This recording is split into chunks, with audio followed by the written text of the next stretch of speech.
Canada. For decades, it's been the land of opportunity, the country where dreams come true for newcomers looking for a better life. But lately, that story has started to shift, and all because of the rising living costs, job struggles, and even growing frustrations have left many people wondering, is Canada still worth it? Or is the Canadian dream turning into something else? And if you're someone who is planning to move here or you have already arrived and are trying to figure out things, you're not alone.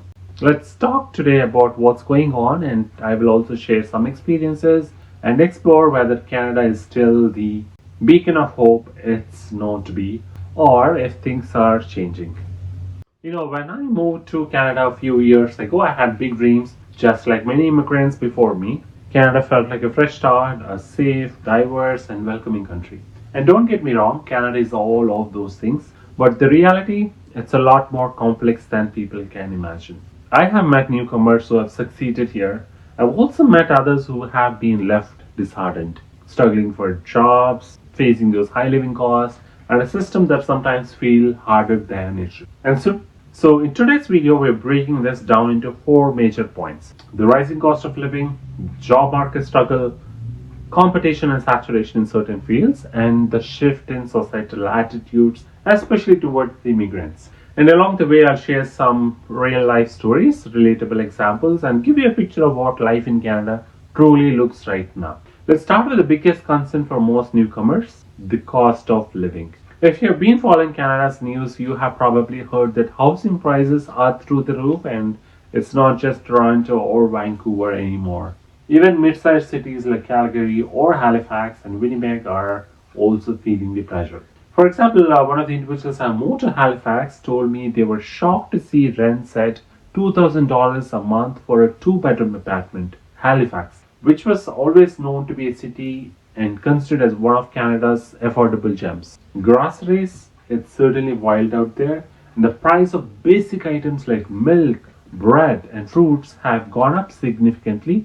And I was recently in a store that overheard a family saying, "We will skip strawberries this time, they're too expensive." And that really touched me. And then there's gas, insurance, childcare, costs add up quickly. So if you're planning to move to Canada, thinking you will save and live comfortably on a tight budget, it's important to adjust your expectations for sure. And here's the hard truth.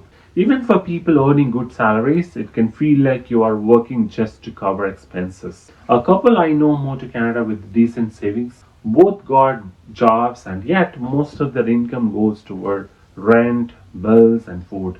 And they told me, "We are surviving, not thriving." Now, does that mean Canada is a bad choice? No. That's not what I'm saying. But it does mean you need a solid financial plan, research rental prices in your target city, understand the cost of daily essentials, and make sure you have some savings to cushion the first few months of your landing.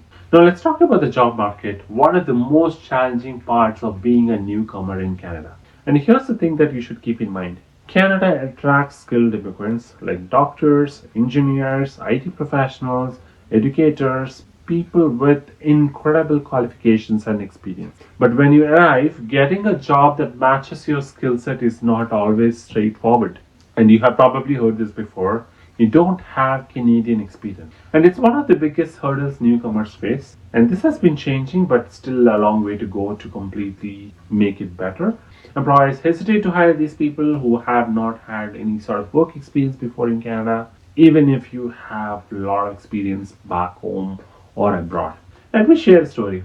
I met an IT professional from India, and he has about 10 years of experience in cybersecurity, working with top global companies. He landed in Canada full of hope, only to hear the same things from every recruiter. We are looking for someone with Canadian experience, and at the end, he took a job in the retail just to pay the bills. And he's not alone. I've heard similar stories from engineers driving Uber, accountants working in warehouses, and teachers taking up customer service roles. Why does this happen? Part of it is the employer's mindset. They want to minimize risk, and for many, that means hiring candidates with local experience. But another part is the lack of support for newcomers. Programs to help immigrants get that first break exist, but they're not always accessible or effective. But here's my advice if you're planning to move to Canada. Be prepared to network. In Canada, networking is often the key to landing your first job. Consider upgrading your skills. Short certifications from Canadian institutions can make a big difference on your resume. And don't lose hope. That first Canadian job might not be your dream role, but it's often a stepping stone to better opportunities. And the truth is, once you get that foot in the door, things do start to get better. But the initial struggle is absolutely real for anybody who enters into Canada. And I was in that journey at one point in time. And now, another big challenge is the sheer competition in certain industries. Canada has been actively inviting skilled workers, especially in fields like IT, healthcare, and engineering. And on paper, that's wonderful and great, and there's demand for talent. But in practice, the competition has become intense. Take IT for example. A few years ago, it was one of the easiest industries for newcomers to break into. But now, with so many skilled immigrants arriving, just posting jobs often receive hundreds of applications. And as a recruiter, even I see that quite a lot for some of the jobs. I may be hiring for only for one position, but sometimes I receive 200, 300 applications for that. And that gives me a lot of choice, right? So as a recruiter, and exactly, right? Employers have the choice, and of course, it takes more effort for them to filter and get the best of it. And it's the same story in healthcare. Canada needs nurses and doctors, that's for sure.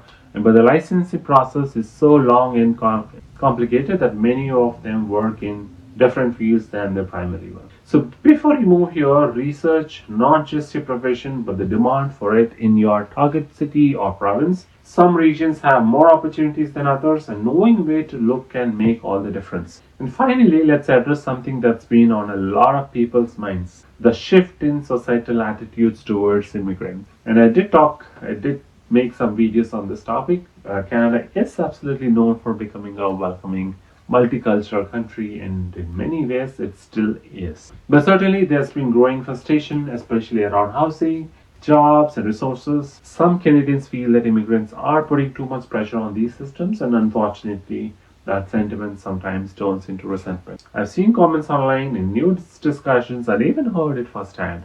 Why are we bringing in more immigrants when we don't have enough housing or jobs for people already here? And the same is happening in US as well on the H-1B visas.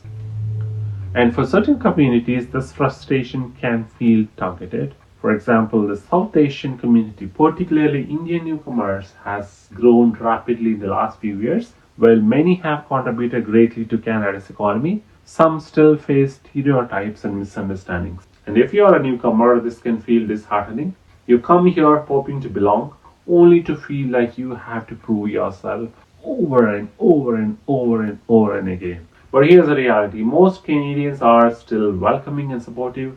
And I'm in New Brunswick, I've never faced any racism here, and some provinces are certainly exempted to that. And these frustrations come from people, broader issues like lack of affordable housing and economic challenges, not from immigrants themselves. And if you're planning to move, my advice is this: stay positive, focus on building connections, and remember the challenges are part of any journey, right? So even if you're in home country, your life is not going to be smooth without any hurdles. Canada has its flaws, and every country would have it, but it also has opportunities. How do you optimize? It's entirely in your hands. So is Canada losing its appeal for newcomers? The answer is absolutely not black and white.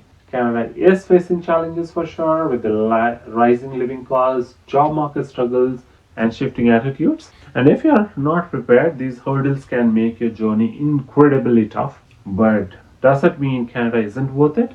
Not necessarily. Thousands of newcomers are still building successful, fulfilling lives here. It's just that the path is not as straightforward as it might seem from the outside. And if you're thinking about moving to Canada, here's my advice. Do your research. Understand the costs, job market, and realities of life in your target city. Come prepared to face both the negatives and the positives. Do not think they're going to lay out a red carpet for you as soon as you enter into the airport. Have a plan, financially and professionally.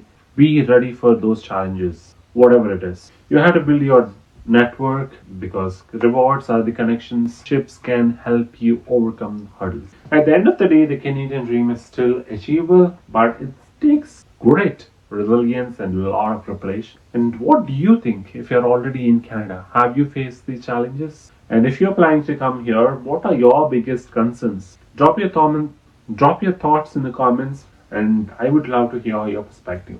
And thanks for watching, and I'll see you in the next video. And thank you for watching Retails.